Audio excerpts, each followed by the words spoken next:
Resident Evil 4. ¿Y qué aquí te ofrecemos? Hey guys! Have you ever thought about how satanic Resident Evil 4 Remake can be? Resident Evil 4 is such a remarkable game, and many of us remained playing it until Resident Evil 4 Remake came out. There were a lot of crazy theories that came out about the classic, and many of these theories actually stuck with many, and some of them even got carried into the remake. Not that these little details actually matter, because Resident Evil 4 is a lot of fun to play. And honestly, these little details what makes the game extremely special compared to any other Resident Evil in the series, or any other game just in general. This one gives in a cult that gets wiped at the end and you're being the good guy. Leon, who happened to be the one to save the president's daughter. Comparing Resident Evil 4 Classic with the cult behavior and their worships, the remake decides to push these ideas further, adding a deeper horror element to the game. Adding to that, there's also the concept of good versus bad, and the good actually succeeding, but how successful is it? The game talks about people who were forced into worshipping a plaga,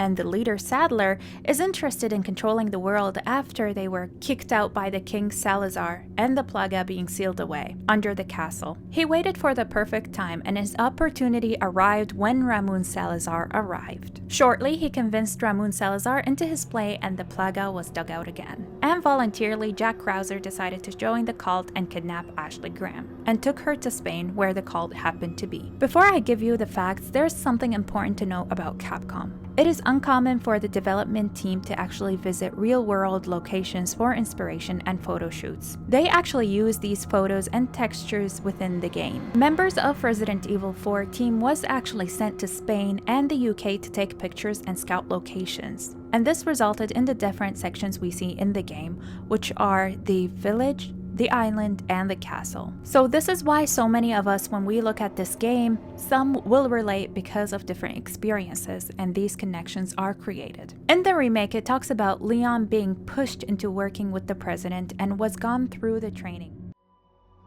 Not that I had a choice. The training, punishing missions, nearly killed me.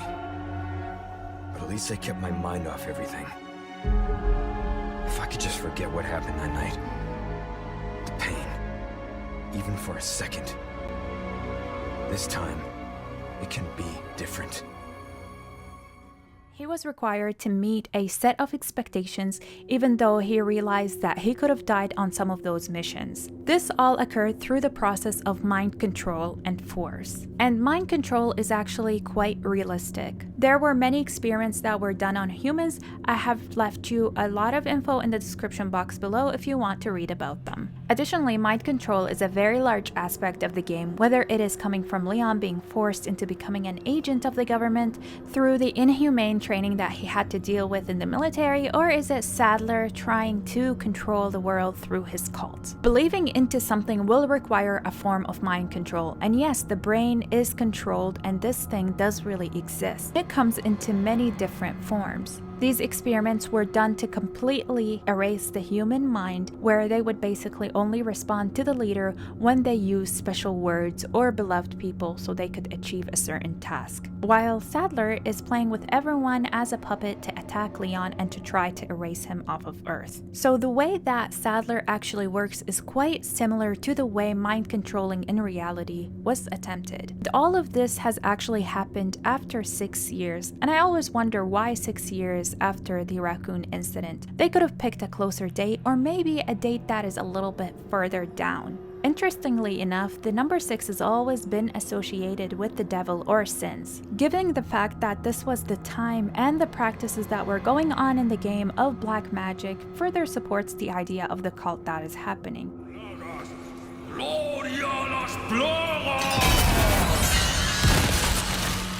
And as soon as you enter the game, you will encounter a shoe and the word joy. In paganism, a shoe actually holds a deeper meaning, which is the loss of identity and a strong belief for personal fulfillment. And this is actually quite visible within the village. Since they are being mind controlled, they have completely lost their true identity, and perhaps their families too. As we run through the village, we could see a symbol of X, and they are found everywhere, and also they are found in the house that we first encountered the villager. This house actually gives a lot of hints to what to expect heading into the game. Like we could see different uses of potions, books, different sacrifices, and as well goat's head, and even the sacrifice that happens at the beginning of the game. And for the X, it is actually a reference to the Roman Catholic St. Andrews, and it is from the 4th and the 5th centuries. This connection would actually make sense because if we look at the village, how it's created, and the church, it would give you the vibe that it is definitely Roman Catholic. And X is also known for the devil and witchcraft practices, and these are something we see going on in the game constantly. Sacrifices need to be made in order to please the devil, and in this sense, we see that they are sacrificing to please Sadler. Additionally, Capcom did not forget something very important, which is what they say in the game. They actually added more Spanish lines and added more things that seemed like they are definitely worshipping Sadler. And these are a few.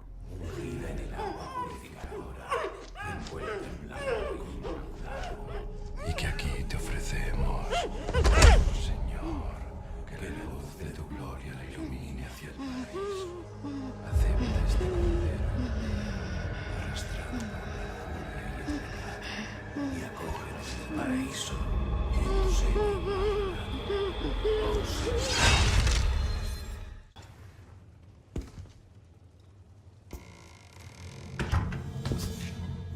Oh, Señor.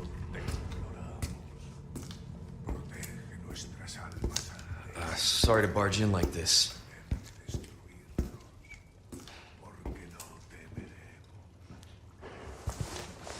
Busco a un policía. ¿Vino aquí? La campana. Hay que obedecerla. Él nos invoca.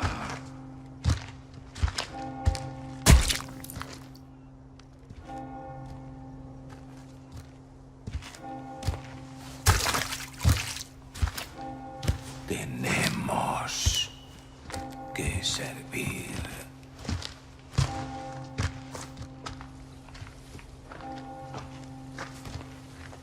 Al Lord Sadler Todopoderoso.